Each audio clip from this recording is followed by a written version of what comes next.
Yo guys, welcome back to the channel. In this video today, we're going to discuss different audio solutions for your mirrorless cameras, for your Micro Four Thirds users out there, and what sort of audio microphones you should look into investing as you progress throughout your journey as a filmmaker, as a freelancer. Let's get into it. The first thing that I need to address way before we start is that this video is not sponsored by anyone. All of the gear that has been discussed here has been bought by me with my own money, and I've been trying and testing it out throughout the years, and I've been kind of like making my own thoughts and conclusions of what works in what situation or what doesn't. The first thing that I would like to start off by discussing and addressing is that what do you do if you're using a camera that does not have any audio plug-in? So you can't plug in any microphones into this camera.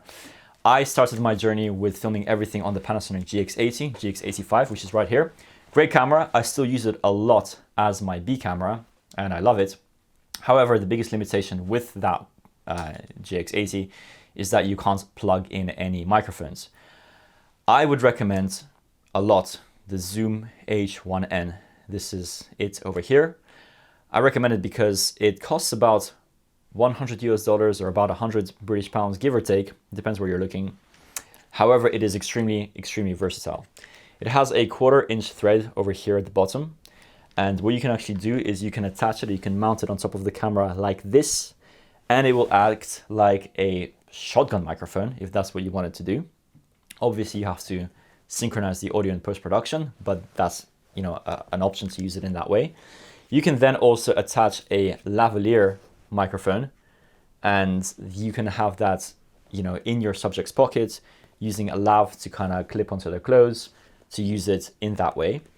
What I love doing is that when I first started out to make my films and travel and record little travel videos, which is how I kind of got into filmmaking, is I would have this set up on a little tripod on a table, and then I would have this have this dead cat covering the microphone like this, and that would kind of act like a pop filter.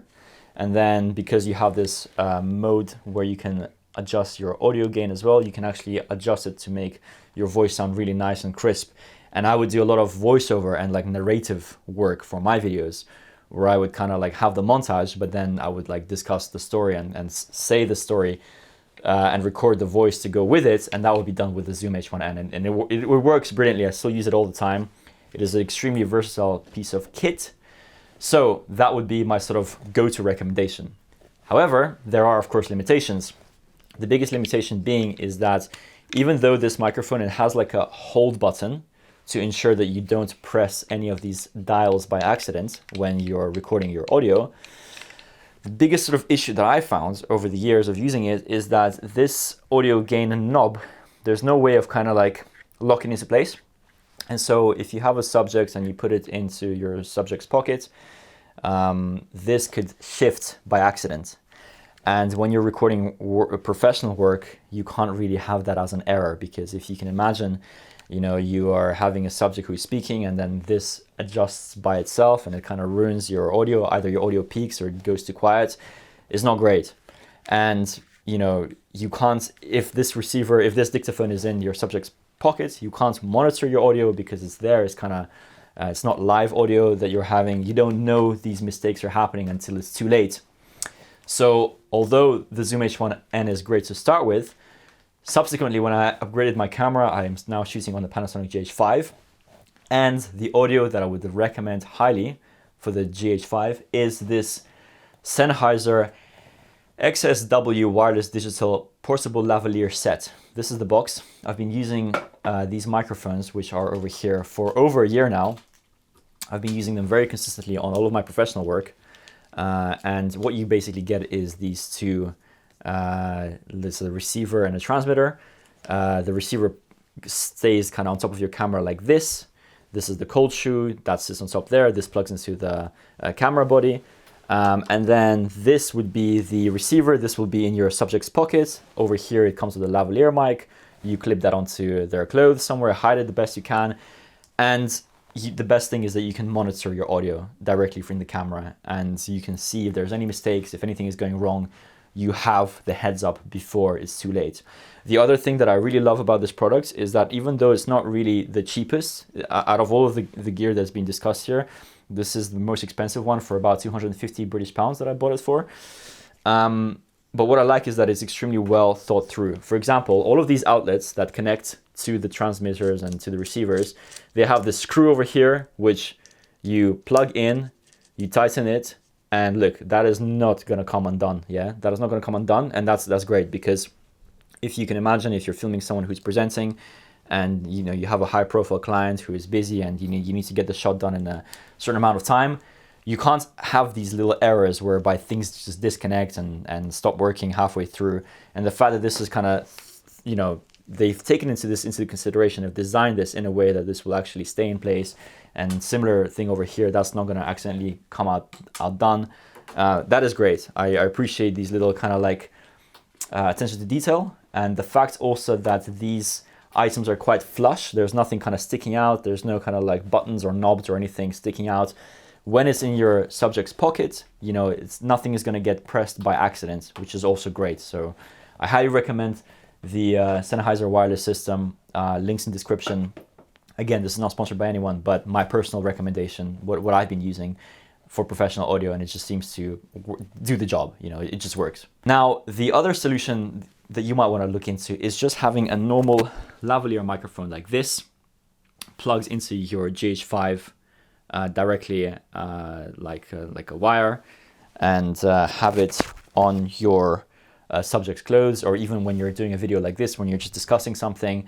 This is great because any microphone will work relatively well if you have it close to your audio source, which in this case is, of course, my mouth. So ideally, you want to have your microphone approximately this far. This is the furthest you want it to be from your subject. So this is just out of frame over here. This is literally like plugged onto my jacket. And a normal lavalier microphone, it just has such a small footprint. You literally, just a wire, you coil it up, put it into your pocket. You can have it with you at all times. If you are vlogging something and you have your camera and you're holding it like this, again, you can just have this microphone kind of swing around. Yes, given you are kind of tethered to the camera, and if you want to record with someone else, you do have to have that little bit of a wide angle lens and be in close proximity to that person. However, it just works really well. And this is the closest you can get your microphone to your audio source without having too many items and just too much of a setup time. So yeah, this lavalier is from Rode. It costs about 50 British pounds, so it is quite expensive for like a piece of wire, but it works pretty well. Again, with the Panasonic GH5 preamps, what you're hearing right now is the raw audio. I have not done any processing to this audio whatsoever. And again, it just, it gets the job done. The final piece of equipment that I would like to discuss is the Rode Videomic Pro, which is over here on this old GH3 that I have. Yeah, old times. So yeah, this is the Rode Videomic Pro. Biggest advantage of this microphone is that it is completely hands-free. So you don't have to go around tethering your subjects with a lavalier, for example, and it does not require any batteries. So this just plugs in and it powers from the battery in the camera, and that's great. If you're in a situation where you don't know who's going to be speaking next, you don't know where the next piece of content is going to come from, you can just point it at whoever is speaking and capture relatively good audio. However, the biggest gripe that I have with shotgun microphones is, as I explained to you earlier, you do have to be fairly close to your audio source to get good crisp audio. So for example, if I had the shotgun on the camera over here, like where I'm filming, which is just more than an arm's length away, it wouldn't be as good, because as you can imagine, having this much distance away and having this much distance away from your microphone, that will make quite a big difference. However, what this is great for is if you're out in an environment where you have to collect ambient sounds. Just for example, if you're making a video, say for example, you're making a video about hiking or about sailing or about, I don't know, exploring some new place. You want to get that nice ambience for the B-roll, like the sound of a stream, the sound of a fire, the sound of, a lake or the wind, the lavs won't really work that well in those situations. You could, you could kind of put the lav like down there next to the stream, but this would kind of capture a much more wholesome audio from what's happening around in the area with having like a solution like this where it's just a shotgun. So, I suppose for adventure filmmaking, it would be pretty good. However, you're limited because you have to bear in mind that you have to come into really close to get sufficient audio. Anyway, guys, that is enough talking from me. Wow, it's been a long time since I've done one of these talking videos to the audience directly. So guys, I hope you enjoyed. And I hope you found this useful. Please leave a like and a comment down below. Let's catch up again soon. Hopefully it won't be too long until I make another video like this, speaking directly with you guys. And yeah, have a great rest of your day. I will see you in the next video. Boom.